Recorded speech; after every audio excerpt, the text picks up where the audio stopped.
The time is 8 o'clock. From the pages of Nigeria's top newspapers to your radio. It's from the Dailies, your early morning companion. Every Monday through Saturday from 8 a.m. to 8:30 a.m. on Melody 107.7 FM. Headlines that shape the nation. Stories from the north, south, east, and west. Brought to you fresh and fast. With expert analysis, sharp opinions, and sound presenters breaking it all down clearly, smartly, and straight to the point. Politics, business, security, health, society. Nothing escapes the spotlight. This is your head start into Nigeria's biggest stories of the day. From the Dailies, news that talks to you. Only on Melody 107.7 FM, Lagos. From the Dailies on your favorite radio station. Melody 107.7 FM. Stay tuned.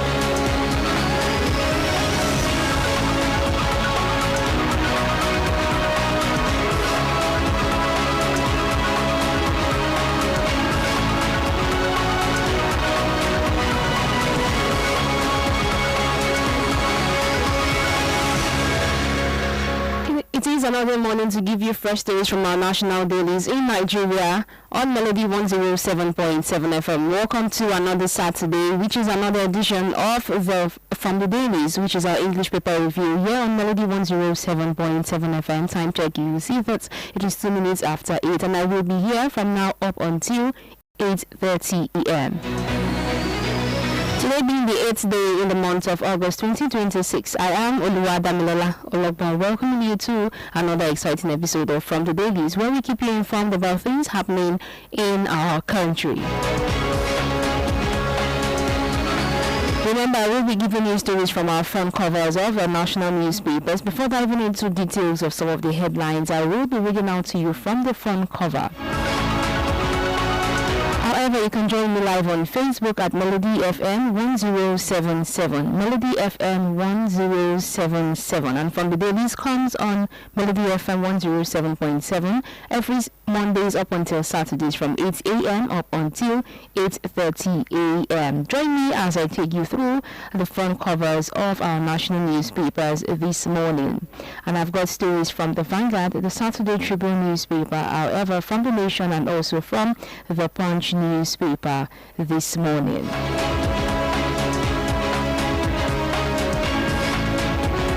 And starting with the Saturday Vanguard newspaper, which is not a very good story this morning. It says here, Kebbi, Kwara, Niger abductions. 25 children died in captivity. This is coming from a lawmaker and can be found on page 6. However, underneath it says 12 youths joined terrorist army. Attack sad and regrettable. This is coming from the governor of the state, Governor Abdulrazak. And moving forward, Osun decides, I will block leakages, expand revenue. This is coming from Oyebanji. And he says, election not welfare. Stop militarizing it. Accord tells the federal government. So this is as the tension rises in the state. And stories can be found on page 12 and page 13 of the Saturday Vanguard newspaper. Moving forward, another story here says, Bola wanted to lead World Energy Council, Nigeria into the new energy era. This is from page 5. And moving forward to other stories on the front cover, it says Kwara, Governor Abdulrazak eases judicial operations. And underneath it says, to deliver 8-story building with 70 offices, 12 courtrooms, conference hall, library, etc. This is from page 4. Another story there says, why Atiku is worried over strange payments into his bank account. And lastly, from the front cover, 50 years on stage, Daddy Shoki lights up hotels tomorrow. These are stories on the front cover of the Saturday Vanguard newspaper. From the Saturday Tribune newspaper, front cover says, the front story says, scavengers attack Lagos bridge, strip pillars of iron bars. It is barbaric and criminal, says the Lagos State government. 27 arrested, Sanwo-Olu orders probe. And underneath it also says, government directs clearance of people living under bridges. This is a story from page 5, and quite a sad one, with our infrastructure being destroyed by bad guys to loot the iron rods for sale. This is from page 5. And moving forward, it says, article, unknown people sent money into my account. On page 6, depression can masquerade as fatigue. This is coming from Professor James Obindo and can be found on page 8 and page 9. Moving forward, it says Kano conducts mass wedding for 1,500 widows, from page 6 also. Olowu masquerade. We did not collect 400,000 naira from Wasilat's parents. This is coming from Traditionalist. And this is as regarding a TikToker who did a video of a masquerade and can be found on page 3. And lastly, it says here, my husband is a drug addict. Confessed he was expelled from school for cultism. Woman tells court. These are stories on the front cover of the Saturday Tribune newspaper this morning.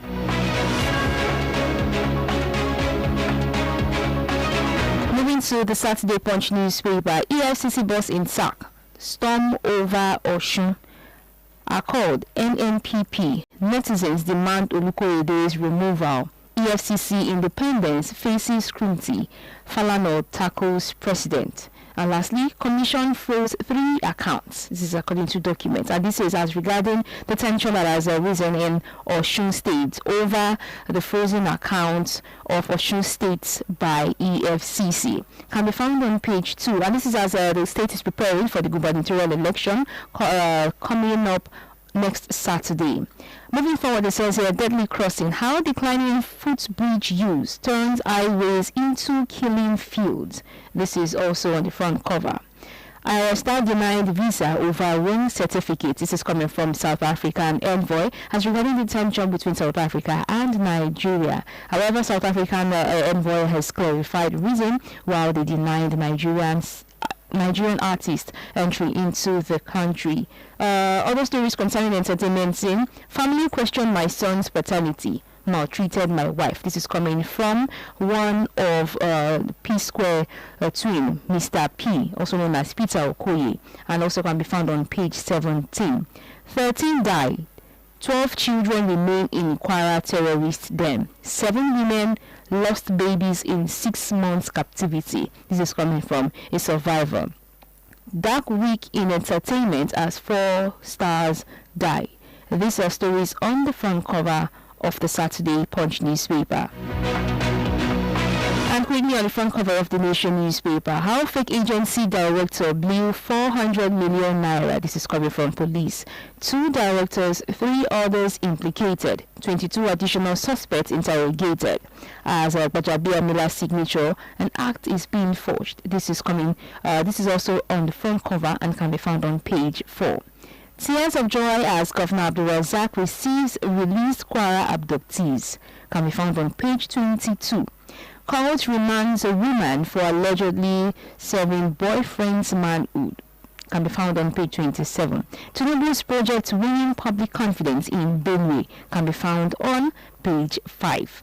Nigeria's Bala Wunti appointed CEO World Energy Council.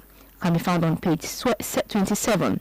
And lastly, from the trending states, Osun State 2026, APC Accord Party trade blame over alleged vote buying, oath taken, as IGP warns politicians against turning poll into war. And these are stories from the front cover of the Saturday Nation newspaper this morning. A quick break, and when I come back, I will give you details of some of the headlines I have given to you this morning on some of our front covers of our national newspapers. Remember, this is still from the Dailies. I am Damilola Ologbon. I will be right back. Do not go anywhere.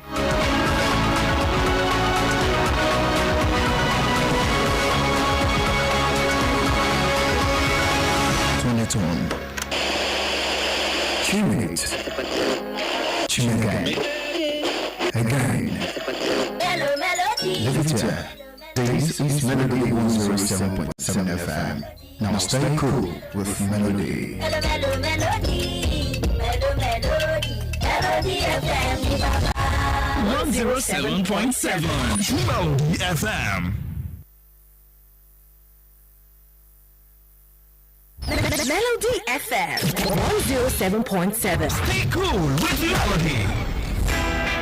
Hey you there, do you know that advertising helps to reach out to potential clients or customers, makes you visible to the globe, helps increase sales and creates massive awareness on what you do, thereby increasing your profits or giving ideal results? And Melody 107.7 FM is calling out to brands, companies, institutions, organizations, businessmen and women to complete adverts with us for visibility and recognition. Melody 107.7 FM is located at number 6 Melody House, Akintoye Street, Realty Bus Stop, Yanopaja, Lagos. Visit us on all social media platforms at Melody FM 1077 or email us at melody1077fm@gmail.com or call our marketing department on 08095111077 08095111077. Stay cool with Melody.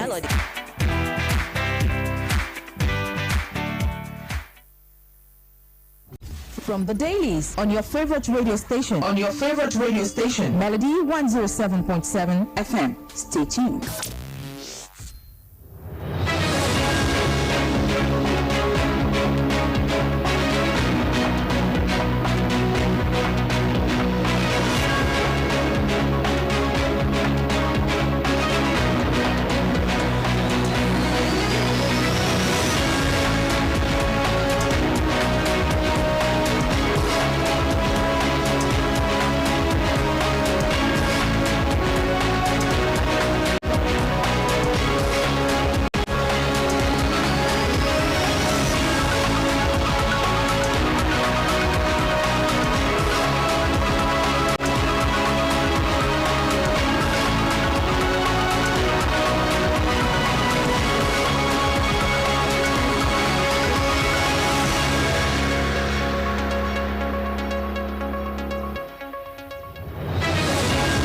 Welcome back. It's Steve from the Dailies on Melody 107.7 FM. I am Damilola Ologbon, still taking you through the pages on national newspapers. Now we will be starting with the details of some of the headlines I've given you this morning from our newspapers. And I will be starting with the Punch newspaper.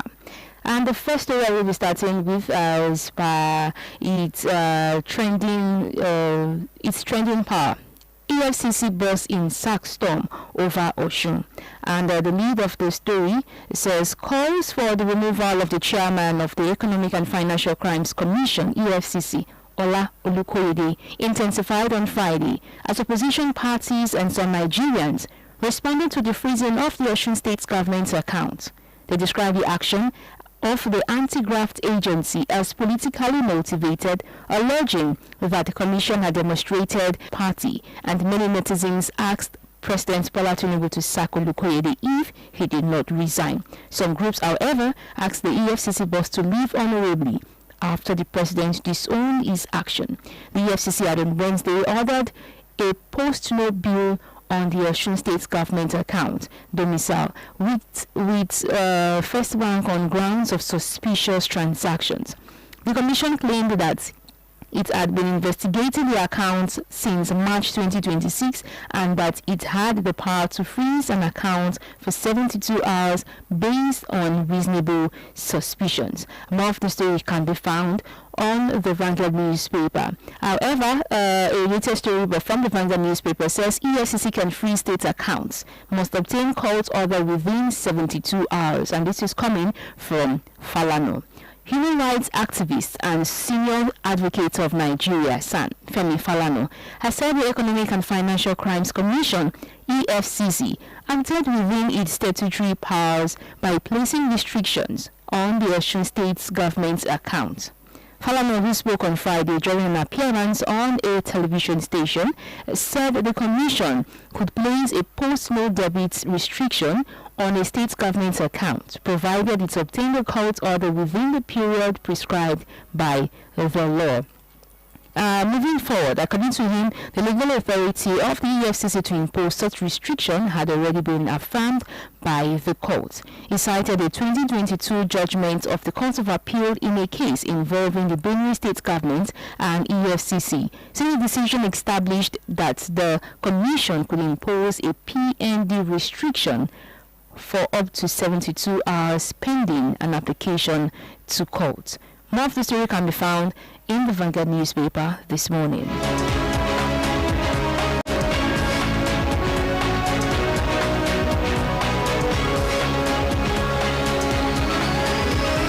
And from the Punch newspaper, it says, real reasons Tinubu expanded army divisions. This is coming from military sources. An extensive security review ordered after the failed September 2025 coup plot may have influenced President Bola Tinubu's decision to expand the Nigerian army with 4 additional divisions. Some senior military officers who spoke to newsmen said the reforms were designed to strengthen constitutional order and make any further unconstitutional takeover far more difficult. The proposed expansion will increase the Army's field division from 8 to 12 and provide for the recruitment of an additional 28,000 personnel. A senior military intelligence operative who spoke with Saturday Punch on condition of anonymity because he was not authorized to speak on the matter, disclosed that intelligence assessments conducted after the 2025 failed coup plot significantly influenced the ongoing reforms within the security architecture. According to him, security planners concluded that preventing further unconstitutional attempts to seize power required strengthening and improving the military's operational capabilities. More of the story can be found in the pages of the Punch newspaper.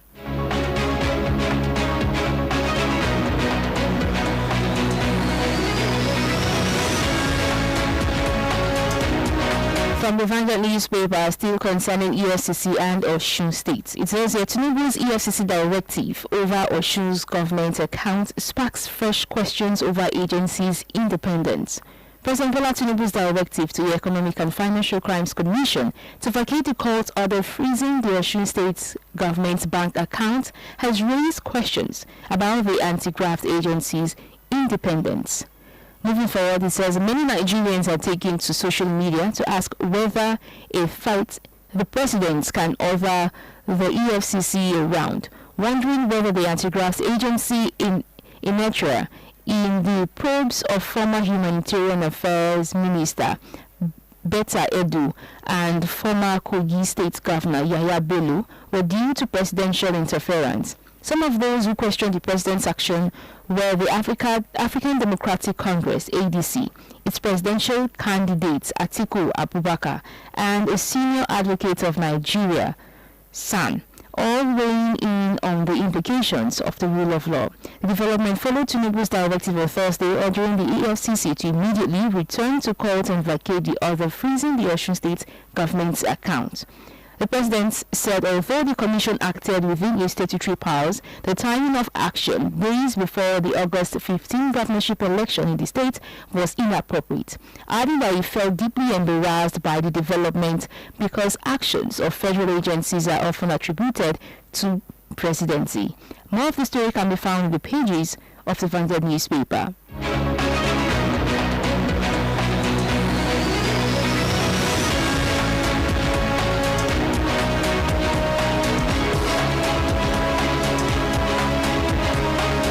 Now moving on to another story entirely. This says here, why Atiku is worried over a strange payment into his bank account. Fresh details have emerged on why former Vice President Atiku Abubakar is deeply concerned over a strange payment made into his personal bank account, with fears that the transaction could be part of an attempt to associate him with individuals or activities unknown to him. Saturday Vanguard gathered that beyond the unsolicited payment itself, concerns have risen over the identity and possible motives of the sender, particularly against the backdrop of the description attached to the transaction, which says contribution electioneering campaign. Atiku through his spokesman, Frank Shaibu, had raised the alarm after discovering the payment, insisting that neither the former vice president nor his political organization solicited or authorized it. However, Saturday Vanguard gathered that one of the major concerns surrounding the transaction is the possibility that unsolicited funds could be used to create a financial trail linking the former vice president to persons or activities with which he has no connection. More of the story can be found in the pages of the Vanguard newspaper.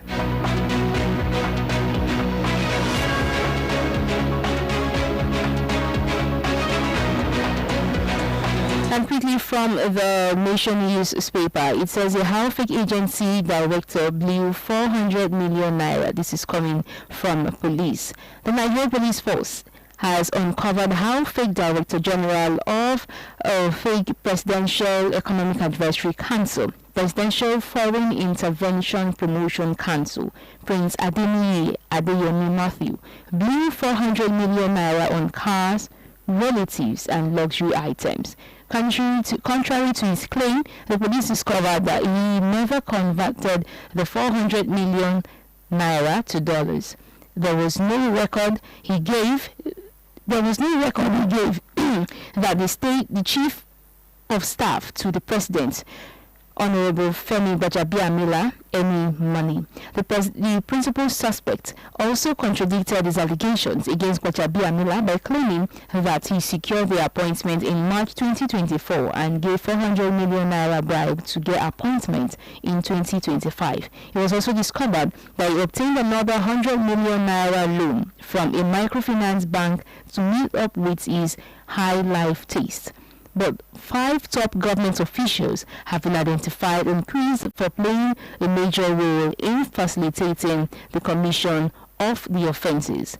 More of the story can be found in the pages of the Nation newspaper.